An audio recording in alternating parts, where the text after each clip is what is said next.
Παρουσιάσουμε το βιβλίο «Πετάνε πιγκουίνοι». Ο συγγραφέας είναι ο Όλιφερ Τζέφερ, εκδόσεις Ίκαρος. Βασικός χαρακτήρας η πιγκουίνη. Αυτός ήθελε να πετάξει, αλλά μετά από πολλές προσπάθειες κατάλαβε ότι στους πιγκουίνους δεν αρέσει να πετάνε. Ποιος είναι ο χώρος στο οποίο διαδραματίζονται γεγονότα του βιβλίου? Στην εξοχή, ζωολογικός κήπος, τσίρκο, αεροδρόμιο. Τι θα άλλαζα? Δεν θα άλλαζα τίποτα. Βαθμολογία 5/5.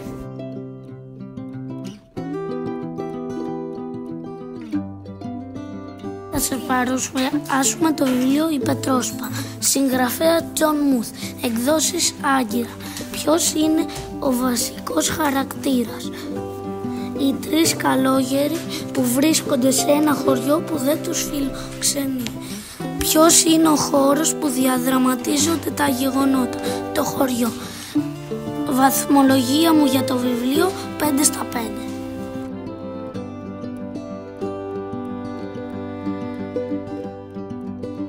Θα σας παρουσιάσουμε η παράξενη αγάπη του αλόγου και της Λεύκας. Συγγραφέας Χρήστος Μπουλώτης, εκδόσεις Πόλαρης. Ποιος είναι ο βασικός χαρακτήρας στο βιβλίο? Το άλογο και η Λεύκα που ήταν διαφορετικοί αλλά αγαπήθηκαν. Ποιος είναι ο χώρος που διαγραμματίζονται τα γεγονότα? Το λιβάδι. Τι θα άλλαζα? Να μην πήγαινε το αφεντικό του αλόγου να κόψει τη Λεύκα. Η βαθμολογία μου για το βιβλίο είναι 4/5.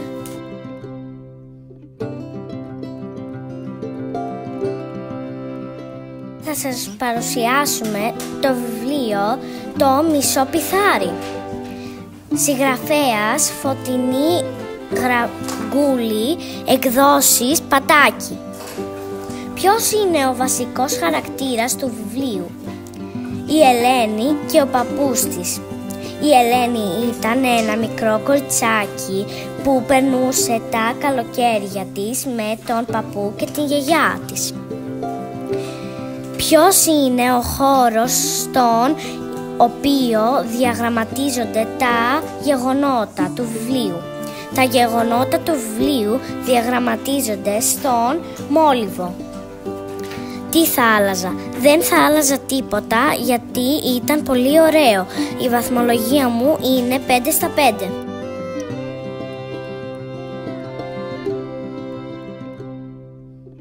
Θα σας παρουσιάσουμε το βιβλίο «Αν τα αγαπάς ξανάρχονται». Ο συγγραφέας είναι Βασιλική Νευροκοπλή, εκδόσεις Λιβάνι. Ποιος είναι ο βασικός χαρακτήρας του βιβλίου? Είναι το αγόρι και η γιαγιά του.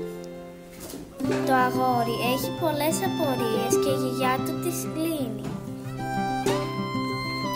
Ποιος είναι ο βασικός χώρος στον οποίο διαδραματίζονται τα γεγονότα? Στο κρεβάτι του αγοριού. Τι θα άλλαζα? Να μην πέθανε η γιαγιά. Η βαθμολογία μου για το βιβλίο είναι 5/5.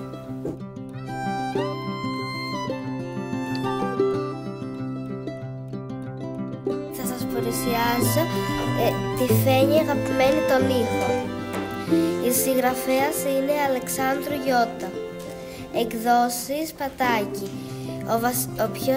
Ποιος είναι ο βασικός χαρακτήρας του βιβλίου?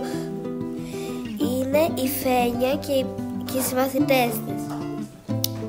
Ποιος είναι ο χώρος στον οποίο διαγραμματίζονται τα γεγονότα? Στο σχολείο. Τι θα άλλαζα? Να μην υπήρχε ο Μίτσος και η παρέα του. Του βάζω ένα 4,5/5.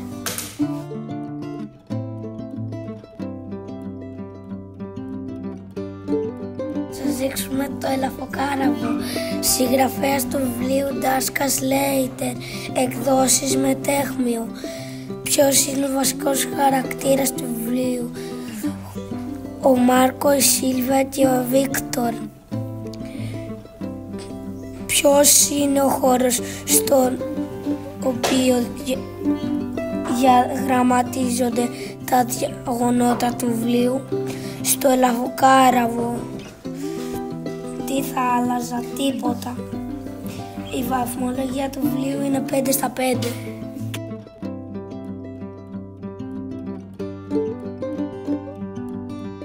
Θα σας παρουσιάσω το βιβλίο με τον τίτλο «Αχ, φαντάσματα».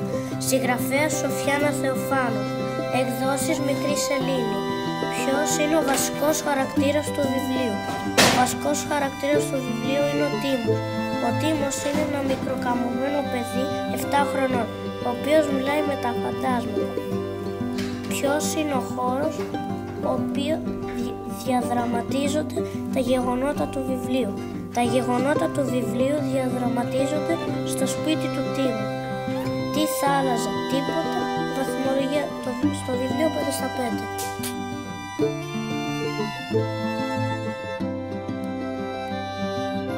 Θα σας παρουσιάσουμε τη χώρα με τους παράξενους ανθρώπους. Ο συγγραφέας είναι Νικόλας Ανδροκόπουλος. Εκδόσεις Καλέντης. Ο βασικός χαρακτήρας του βιβλίου είναι ο Πορφύριος, που ήταν κόκκινος, αλλά ζούσε σε μια χώρα που οι κάτοικοι της ήταν άσπροι και αυτός ήταν διαφορετικός. Ποιος είναι ο χώρος στον οποίο διαδραματίζονται τα γεγονότα? Η ασπρική χώρα. Τι θα άλλαζα? Τίποτα. Η βαθμολογία μου για το βιβλίο είναι 5 στα 5.